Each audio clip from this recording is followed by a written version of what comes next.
markii uu soo toosay wuxuu igu eedeeyay inaan telefoonkiisa xadayo wuxuuna u dhaqaaqay albaabka si uu maamulka igu dacweeyo laakiin waan joojiyey intii aan murunsanayn diyaaradda ayaa si xawaare sare leh u dulmartay daaqadeeda qaybta dambe ee diyaaraddana dab ayaa ka kacayay si weyn ayaan ula yaabnay markii aan aragnay qof diyaaradda ka booday isagoo wata baarashuud arrintaasi waxay igu abuurtay xiise weyn waxaana go'aansaday inaan ogaado waxa dhacay dadaal badan kadib waxaan ku qanciyay wiil oo cabsi qaba inuu i raaco habeenkaas ayaan si qarsoodi ah ugu baxnay dugsiga hoyga wiil marar badan ayuu dib u laabanayay cabsi darteed laakiin ugu dambeyn wuxuu helay geesinimo uu igula sii socdo wax yar kadibna wuxuu arkay diyaaraddii dhacday magaca Sourlig ayaa si cad ugu qornaa diyaaradda markii uu ogaaday inay tahay diyaaradda qoyskiisa aad buu u argagaxay wuxuu ka baqay in Georgie wax ku dhaceen wuxuu bilaabay inuu cararo dhanka burburka diyaaradda waxaan xasuusiyay inaan labadeenaba indhaheena ku aragnay Georgie oo baarashuud ku booday subaxnimadiiba boolis ayaa yimid goobta ay diyaaraddu ku burburtay detective Colognir ayaa hogaaminayay baaritaanka gabadhiisa Gabi ayaa iyadana la socotay anigii Wiley waxaan ku dhuumanaynay duurka u dhow ee goobta waxaana si qarsoodi ah u daawanaynay wax kasta oo dhacaya Gabi ayadoo xariga booliska ku wareejinaysa goobta ayay aragtay dhaqdhaqaaq ka imanaya duurka waxay fursad siisay qofkii dhuumanayay inuu ismoojiyo markii cidna soo bixi weyday waxay u yartay aabaheed markaas kadib wax kale oo aan sameeyay ma jirin aniga iyo Will waan soo baxnay muddo yar kadib detective Colognir ayaa noo yimid Will wuu isbaray wuxuuna weydiiyay halka uu marayo baaritaanka laakiin detective Colognir wuu diiday inuu wax faahfaahin ah bixiyo halkii wuxuu Gabi u xil saaray inayna ilaaliso markii uu tagay kadib Gabi waxay noogu warantay taalo qadiimi ah oo diyaaradda lagu waday taaladaas waxaa la yiraahdaa Evening Guardian warar kale isla dhexmarayana waxay sheegayaan inay gebi ahaanba dahab ka samaysan tahay dhanka kale Carly oo ah ardaygeer ayaa raacay calaamadaha qalabkiisa biraha lagu raadiyo wuxuuna bilaabay inuu raadiyo taalada si yaab leh ayaan xitaa Gabi uga qanciyay inay nagu soo biirto Carly wuxuu nagu hogaamiyay warshad duug ah oo cidla ah markii aan halkaas gaarnay wuxuu istaagay albaab madow oo u eg tunnel markaas ayuu ogaaday inaan dhammaanteen daba soconay wuxuu isticmaalay qalabkiisa neefta kadibna wuxuu noo sharxay wax kasta waxaana ku dhiirigeliyay inuu sii socdo dhammaanteen waxaan galnay tunnelka markii aan gudaha sii galnay waxaan ugu dambeyn helnay salaan aniga ayaa ugu horeeyay ee hoos u degay wax yar kadib ayaan kor ugu qeyliyay inaan helay baarashuud markii ay taas maqleen dhammaantood way soo degeen waxaan wada gaarnay qaybta hoose ee warshadda halkaasina waxaan ka helnay baarashuudkii waxaan sidoo kale helnay sanduuq weyn oo lagu talagalay in lagu qaado taalada Evening Guardian Gabi si taxadar leh ayay u furtay sanduuqa laakiin gudaha waxba kuma jirin markii aan taas aragnay dhammaanteen waxaan rumaysanay in George qiyaameeyay qoyska Sourlig waxaan u maleynay inuu taaladii la baxsaday kadib waxaan xogtii oo dhan u sheegnay booliska detective Colognir wuxuu aniga Will iyo Gabi noo dhiibay hawl cusub nagu amray inaan sanduuqii marnaa gaarsiino Herman Sourlig saddexdeennii waxaan raacnay gaari boolis Carly maskiinka gadaal ayaa nagu soo orday markii aan gaarnay guriga weyn ee qoyska Sourlig indhahayga ayaan rumaysan waayey weligay ma arag hanti iyo raaxo intaas la eg markii aan gudaha galnayna waxaan la dhacnay farshaxanada qaaliga ah ee guriga yaalay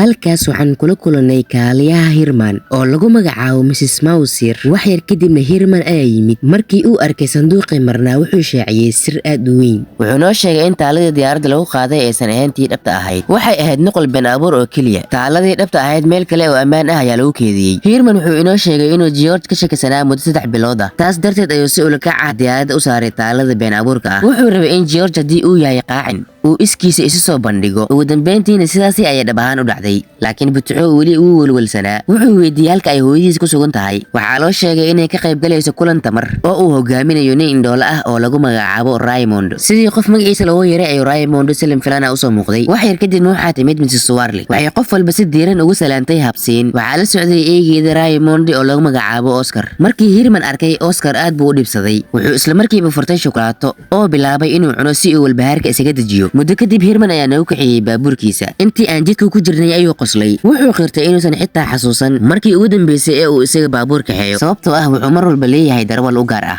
intii aan wadada ku soconay ayuu Herman arkay gaari noociisu yahay van oo cadaan ah gaarigaas wuxuu dhex taagnaa wadada isagoo gebi ahaan bixiray jidka markii Herman uu baabuurka ka degay si uu ogaado waxa dhacay saddex nin oo wajiyada qariyay ayaa Salim Filana ugu soo baxay gaariga waxay qabteen Herman waxayna afka u saareen mare lagu qoyay chloroform markii aan taas arkay ayaan isla markiiba orday dhankooda laakiin afduubaha ugu yaraa ayaa jidka iga hor istaagay. Wuxuu noqday qof si heer sare ah u yaqaan fanka dagaalka. Daqiiqado gudahood ayuu iga awood batay, wuxuuna igu tuuray dhulka. Intaas kadib saddexdii afduuba waxay la baxsadeen Herman. Nasiib wanaag Gabby si degdeg ah ayay u fikirtay, waxayna afduubayaasha ka qaaday sawirro badan. Wax yar kadibna boolis ayaa xiray dhammaan goobta. Detective Colognir wuxuuna weydiiyey faahfaahin kasta oo yar. Wuxuu rajeynayay inuu helo wax raad ah. Isla waqtigaas kaaliyihiisa Bernard wuxuu si taxaddar leh u qorayay dhammaan xogta. Maalintii xigtay waxaan ku laabanay dugsiga. Mr. Bowlin wuxuu ardayda u dhigayay cashar ku saabsan Shaolin Evening's Guardian. Wuxuu projectorka ku soo bandhigay sawirka taalada qadiimiga ah. Wuxuu sharxay inay markii hore u taagneyd macbud Buddhist ah oo u dhow buuraha Sonshan ee Shiinaha. Halkaas waxaa loogu aqoon jiray magaca Faj Ravana, waxayna ahayd hantida ugu qaalisan ee macbudka. Wadaadada Buddhistiga ayaa u caabudi jiray ilaaliyaha diintooda iyo waxbarashadooda. Laakiin sanadkii 1928 ayay si qarsoodi ah u luntay. Kadibna lixdamaadkii ayay mar kale soo baxday. Waxaa lagu iibiyey xaraash lacag dhan 12 milyan. Markaas ayaan su'aal weydiiyey Mr. Bowlin. Waxaan indhahayga ku arkay wadaadada safarka ku jiray.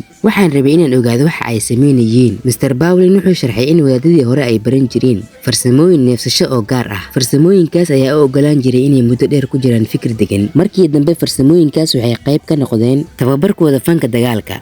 isla markaas gambaleelkii dugsiga ayaa dhacay. casharkiina halkaas ayuu ku dhammaaday. markii aan qolkayga ku laabtay ayaa la yaabay inaan arkay Butuco oo alaabtiisa xirxiranayo. wuxuu ii sheegay in hooyadii aad ugu murugootay afduubka, sidaa darteed wuxuu rabay inuu la joogo. wuxuu kaloo ii sheegay in afduubayaashu ogaadeen inay xadeen taalo been abuur ah. hadda waxay dalbanayaan taalada dhabta ah si ay Herman u sii daayaan. markii aan taas maqlay ayaan ka walwalay saaxiibkay. markaas Butuco wuxuu gacantiisa saaray telefoon cusub. markii hore waan diiday inaan qaato, laakiin Butuco wuxuu igu adkaystay isagoo ii sheegay in arrintaasi isaga wax weyn u ahayn. intaas kadib aniga iyo Butuco waan fariisanay. waxaan bilownay inaan ka wada hadalno sida aan baaritaanka hore ugu sii wada lahayn. si lama filaana ayaan fikrad u helay. waxaan go'aansaday inaan xogta kiiska ka helo Gabby. muddo kadib aniga iyo Butuco waxaan Gabby ka helnay iyadoo ku jirta tababarka kooxda muusiga. waxaana banaanka ku sugaynay ilaa ay tababarka ka dhameysato. markii ay dibadda u soo baxday ayaan ka codsaday inaan si gaar ah ula hadlo. waxaana wax ka weydiiyey baaritaanka, laakiin Gabby si adag ah ayay u diiday inay wax xog ah bixiso. intii aan wada hadlaynay ayay aragtay Butuco oo meel u dhow ku dhuumanaya. waxay ugu yeertay inuu soo dhawaado. kadib Gabby waxay bilowday inay wax ka weydiiso George. Butuco wuxuu u sheegay in George uu leeyahay aqal yar oo ku yaala agagaarka haarada weyga. wuxuu sheegay in mararka qaar halkaas ay u tagi jireen kalluumaysi. Butuco marar badan ayuu ku celceliyey inuu hubinayo in George uusan wax dembi ah lahayn, laakiin Gabby si weyn uma dhegeysan fikirkiisa. intii ay wada hadlayeen ayay si kama ah u sheegtay in boolisku heleen xog cusub. markii aan taas maqalnay aniga iyo Butuco isla markiiba waxaan u tagnay Carly. waxaan rajaynaynay inuu naga caawiyo inaan gudaha u galno saldhigga booliska, laakiin markii aan gaarnay goobtiisa qarsoon ayaa digniin qayle dhaan ah si lama filaan ah u dhacday.